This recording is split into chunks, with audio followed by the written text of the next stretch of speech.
when going through the different Mishnayot and Pirkei Avot, one seems to really stick out, at least in my opinion. It seems it's very like cryptid. It's almost like a riddle, as opposed to some of the other ideas that are said more straightforward. It's one of the Mishnayot from Hillel, the famous Hillel. So continuing in the different statements from him, it starts off. He used to say, Hillel would say, "Im ein ani li mili."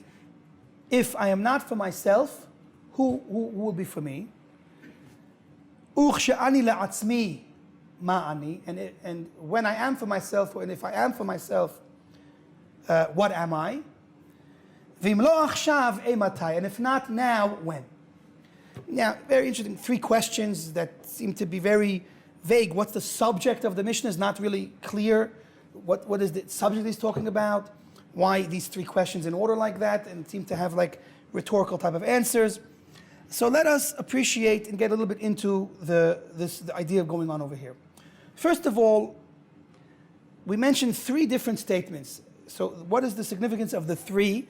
So the first one is, if I'm not for myself, who will be for me? This seems to be dealing with the person himself. Now, the second statement, if we follow the Perush of Sforno, which is, if I am for myself, what am I? So he adds a word only. And it should be read like this: if I am only for myself, then what am I? The answer is, you're selfish. You're only caring about yourself. That's not what the Jewish perspective is.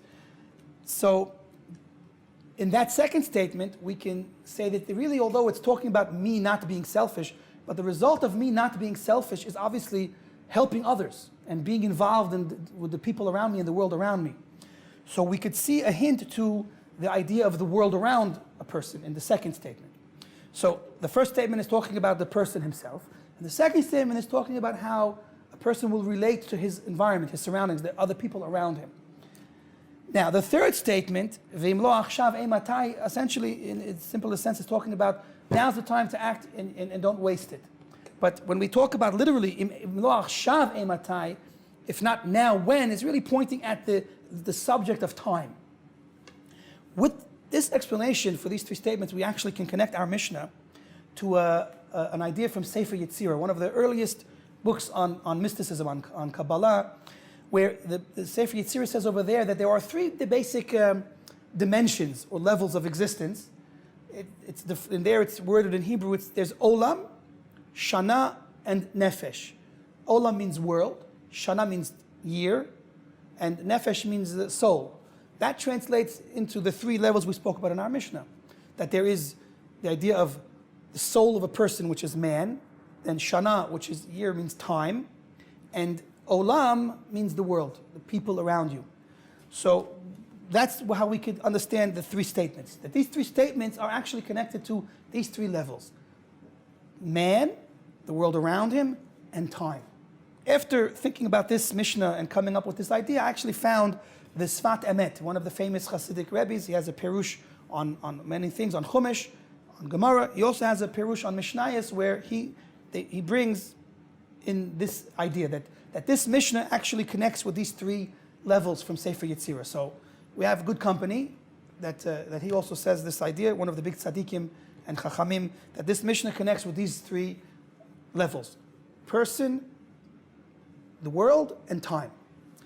The question, though, that I have is, what is the lesson? What is the message behind pointing to these 3 different levels? So if we analyze the Mishnah in light of what we said until now, we can hopefully appreciate and crack the riddle, so to speak, and we can figure out what is this real message, the inner hidden message behind Hillel's 3 statements. So let's start again, and hopefully this time we'll come out with the answer. So he says, Im ein ani li mili. If I am not for myself, who is for me? Now, this is a very problematic statement. If I am me, then how can I not be for me? So hinted to in the very question of being for yourself or not being for yourself presents us with the possibility of being divided, that I can be not for myself. So we can appreciate this when we understand what man is truly made up of. Man is really not a physical being only, not a spiritual being only. He's a composite of both soul and body, and they have to work together. Now, when is the soul and body working together? Well, it's explained that when the body and soul work together doing the will of God, then the soul is happy And the body ultimately will be happy because the body will earn eternal life afterwards. But if the body, kind of steals away the life that the neshama gives it and follows its own pursuit, its own desires, it's, allowing the Yetzer Hara to pull it astray, then what's going to be at the end? The neshama won't get its what it needs. And in the end, when the body's done living, it hasn't done any mitzvot, so it won't have the right to continue living afterwards. It'll die and that'll be it. So the only way to really be for oneself, that the soul and body should be united, is to follow the way of Hashem and be making a life of holiness. And then both the soul and body are reunited in the end of days and they live forever. So that's the message over here. If I'm not for myself, who will be for me is this. If I'm not body and soul united with one purpose, then we're divided. And once we're divided, then we are on course for destruction. So that's the theme of the first statement. That body and soul have to be united and not divided. Let's look at the next one. If I am for myself, the way the Sforno says it, if I'm only for myself, so what am I? So again, because you're acting overly selfish and you're only taking care of yourself, so you've made yourself divided from the people and world around you. So again, you're divided, you're separate. The reverse is what we need to be. You need to connect with and unite with the people and world around you. God made me, God made him. God's all of our Father. And when we work together as a Jewish people, that's when Hashem is happy.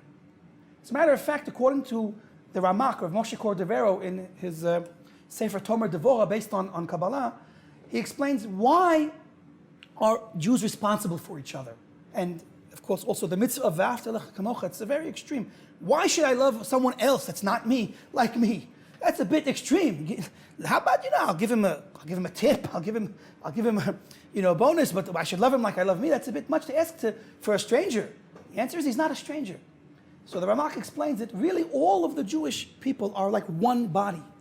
From the perspective of our neshamot, we're united in the sense that we're like one neshama that have different parts. Just like a body has many different parts, but it's one body. Would the right hand scream when it's time to clean the left hand and say, well, I'm not cleaning the left hand. He's dirty, leave him be. I'm clean, leave me alone. No, obviously, you use your right hand to clean the left hand and vice versa because it's all part of one body. So too with the Jewish people. We are all part of one entity. And loving your fellow, the real reason behind why you love your fellow as you love yourself is because there's a part of you in him and there's a part of him in you. And when we understand that, we can understand that if we are only for ourselves, then we are separating ourselves from our actual self, from our own real body. Klal Yisrael is one. If I'm going to be selfish and I'm not going to think about or care about my fellow, then I'm cutting myself off from him, from Am Yisrael. So that's the message here too. Same exact idea, that we have to be unified or we're separate. And if we're separate, that's not good. So the first two ideas, we see a common theme, unity and separation. Let's try the last one. If not now, when, as we said, is talking about time. So it's very interesting. What is time? So we experience time in one way, but we know that there is past, present, and future. Which of those three are real? Which of those three do we partake of mostly, or only, is really the now. We're taught, especially now, the Svarim speak about creation and the process of creation, and we're taught that past doesn't exist anymore, and the future doesn't exist yet. So all that really exists is now. According to very big Mekubalim, rabbis, both the Nefesh HaChaim, Rav Chaim of Volozhin, and the Rav Shneur Zalman, the founder of Chabad Hasidism, each in their Svarim explain that the concept of creating the world constantly from nothing into something, ex nihilo is the fancy term. So that is something that's actually taking place constantly. Even now, God recreates the world from nothing constantly. That's the way they explain it.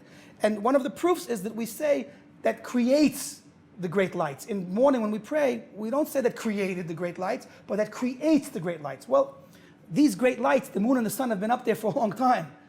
So what do you mean that creates those great lights? So they explain that in essence, God is creating the world right now, but he shields that reality from us. So it seems like everything is the way it was, but really everything is being recreated.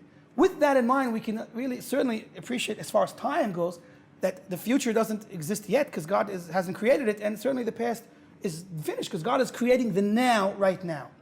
So I would like to suggest over here the same idea, that the hidden message in if not now, when, is telling us that if we're not living in the now, then we're not really living. You could read the phrase, matai, could mean not when, meaning that there is no when. When doesn't really exist, as we've been explaining. There's only the now. So if a person is not living in the now, then he becomes divided in time. Whereas if he's living in the now, then he's united in the time, because the only time that exists is right now. But this idea itself is not so clear, because we know that there's a tomorrow. I have to pay my rent in a few days. We have to pay school tuition. We have a lot of responsibilities that we know are coming. So obviously the mission doesn't mean forget about tomorrow and live recklessly. And it doesn't mean forget about the past as a learning tool. I must be prepared for tomorrow and I must learn from the past. But I have to know that the essence of the time that I actually have to do with something is now. So when does a person unite time? When does a person succeed in uniting past, present, and future? And when does he fail and we say that he's divided in time? So I would like to suggest that when the past or future disrupt what I'm supposed to do now and make the now weaker, make me weaker in my life, that's Peru, that's separation. That's allowing the past or future, which are not real, to detract me from what I'm supposed to be doing, to separate me in time. But when I use my past as a learning tool for now, and I use my future that I know is coming that help me do the right thing now, then I've united time into one thing. So when the past and the future are helping and servicing that the now should be the way it should be, then that's unifying time. So I think now we've come up with a very interesting way of understanding this very evasive, very cryptid teaching from Hillel. And if we take this idea to action, I think it will help each one of us in our own way. We have to realize and unify within, we have to unify the right way with the world around us, and we have to utilize time in unifying it properly. Rabbi.